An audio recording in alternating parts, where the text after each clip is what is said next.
Welcome to the deep dive. Okay, let's jump right in.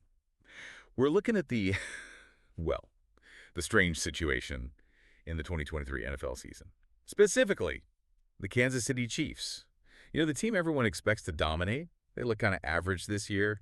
Hey. Yet, maybe they're still the team to beat. Yeah, if you've been watching the AFC, you know, the Chiefs haven't quite brought that dominant football we're used to seeing. They look a bit shaky sometimes, struggling in spots where they used to be automatic. But somehow, they're still right there, hunting for that top seed. We've been looking at a bunch of analysis this week, arguing that the rest of the league, they're making a big mistake by not putting KC Sway while they have the chance. So our mission today, let's unpack this. Let's look at the specific struggles of the other top teams, the ones who should have, seized the moment. We want to figure out why this collective inconsistency across the league is actually maybe the best thing that could happen for the Chiefs right now. How it's sort of giving them a free pass, setting them up for maybe a dangerous second half run. Yeah, that framing is spot on. The biggest story in the NFL this year isn't some new powerhouse rising up. It's more that the league just hasn't produced a single truly dominant week in, week out force.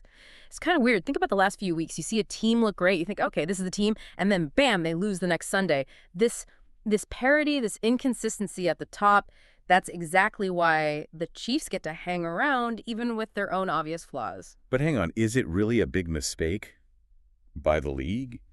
Or is this just how the NFL is now? Parity, Yeah. Right. I mean, we still talk about that top tier, KC, Buffalo, Baltimore, Philly, like they're the inevitable Final Four. We do, yeah, but that's mostly reputation talking, isn't it? Not really based on this season's results week to week. The data, the analysis we saw like from Mike Jones at The Athletic basically says, look, none of those four own the commanding advantages over the rest of the league as they have in previous years. Think about what that really means. In past years, these teams weren't just winning, they were crushing teams. The talent gap felt huge. Right. Yeah. You look at the schedule and just pencil in wins against like most of the league for them. Yeah. And upset felt massive. Exactly. But this season, it's different. All four of those big names, the teams we automatically think of for the conference championships, they've all faltered at points during the first half. Yeah. Every single one has looked beatable, looked frankly pretty human.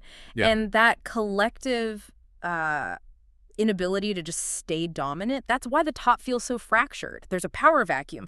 And that vacuum, it keeps the door wide open for the Chiefs, who definitely need some time to figure their own stuff out. Okay, so let's dig into those flaws. Yep. What are the specific vulnerabilities these other contenders have shown? Because it's not just losing, it's how they're losing, right? Let's start with those two teams that looked amazing starting 4-0, then boom, 2 straight losses. The Eagles and the Bills. Philadelphia first. I mean, on paper, shouldn't they be the most complete team out there? They brought back practically everyone from last year's Super Bowl team. You'd expect smooth sailing, high-level execution. You would. But the analysis suggests it's deeper than just a couple of bad games. They seem to be struggling fundamentally to figure out their offensive identity, how to attack consistently. They just look disjointed sometimes, which is weird for a team with that much talent and continuity. Hints at maybe coaching or scheme issues, not just players having an off day. When a team that loaded still looks like they're searching for answers late in games, that's instability. And instability is something the Chiefs historically feast on later in the season. Okay, shift to the Buffalo Bills. Their issues seem maybe less philosophical, more tangible. Yeah, their problems are pretty clear. Defensively, they've been getting gashed against the run. That's a huge red flag heading towards January football. Teams will exploit that if it's not fixed. And then offensively, look, Josh Allen is incredible, obviously. Generational talent. But the analysis points out they've lacked a dynamic offensive option to help him consistently put games away. It's all on his shoulders. And that lack of balance, it's critical. If you can't stop the run reliably and you can't close out games efficiently on offense, maybe with a strong run game or another reliable receiver, you're asking your star QB to be Superman every single week. It's not a recipe for sustained dominance. It's asking for trouble. That pressure on Allen, or the Eagles kind of searching for who they are. Yeah. Yeah, I see how that buys Kansas City time. But what about Baltimore? The Ravens, they've looked at times maybe the most physically imposing team this season. The Ravens, well, their first half has been tough, mostly because they've been hit hard by injuries. That's the opponent nobody can beat. They've had key guys out on both sides of the ball, and that just kills consistency. And if you look closely at some defensive performances, the source material actually said they have, at points, looked toothless on defense. Wow. Toothless. That's not a word you ever associate with a Ravens defense. Their identity is built on physicality, on bite. Exactly. If they lose that edge, whether it's due to injuries or just execution lapses, they lose a huge part of what makes them scary.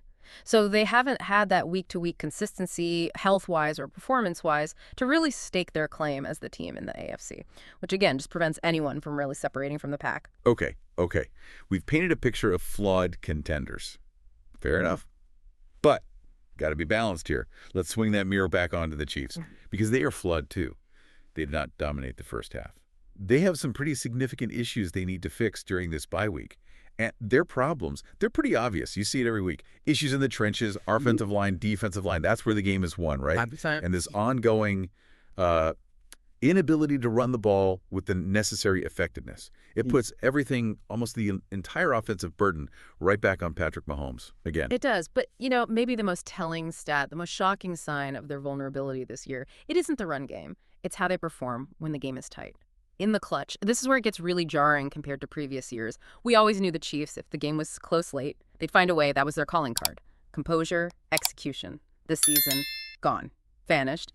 Kansas City is currently 0-4 in one-score games. 0 wins, 4 losses. 0 and 4. That's just staggering. For a team, a dynasty really built on winning exactly those moments. Does that point to a physical thing, like guys just not making plays? Yeah. Or is it mental, a confidence issue? Probably a bit of both, right? But it screams that the clutch gene, whatever that is, it's missing this year. I mean, think about great teams, dominant teams. The Patriots dynasty, the 90s Cowboys, they always had winning records in close games. Right. It's part of the definition of dominance. Being 0-4, that suggests something is fundamentally off in those high-pressure moments. Execution, coaching, maybe belief. And think about the impact of that 0-4. Flip those 4 losses to wins. Where are the Chiefs? 10-0, 9-1. We're not even having this conversation about parity. They would be dominating the AFC. Their failure in those specific games is exactly why they're currently, as the sources said, on the outside looking in at true dominance. Absolutely. You just can't claim to be dominant when you can't win a close game. Right. Okay, here's the pivot. Here's why the league's failures matter so much for KC. The timing. Their bye week. It's happening right now. So while the Ravens are patching up injuries, the Bills are trying to figure out their run defense, the Eagles are soul-searching, the Chiefs get this break. They get this chance to get key guys as healthy as they can for a second-half push, a focused reset. That's a luxury other struggling contenders don't always get at such a perfect time. It's basically a safety net the competition handed them. Think about it. The Chiefs looked vulnerable. They couldn't run the ball effectively. They kept losing close games. The league had a golden opportunity to bury them, to leave them behind, but nope. The Eagles, the Bills, the Ravens, they all showed their own significant exploitable weaknesses right at the same time. Nobody pulled away. So whether it's Buffalo's run D, Philly's identity crisis, Baltimore's injury woes, all that inconsistency, it gave the Chiefs breathing room. It allowed KC to stay right in the hunt without playing their best football. And now they get time to heal up, time to maybe figure out how to win those close games again, fix that 0-4 record, knowing nobody truly superior has passed them by. That sums it up perfectly. The Chiefs staying relevant, having this shot at a second-half surge. It's less about their own brilliance right now and more about the rest of the league just failing to capitalize. Yeah. The door was wide open for someone else to take charge, and it feels like everyone just kind of stood around pointing fingers. Right.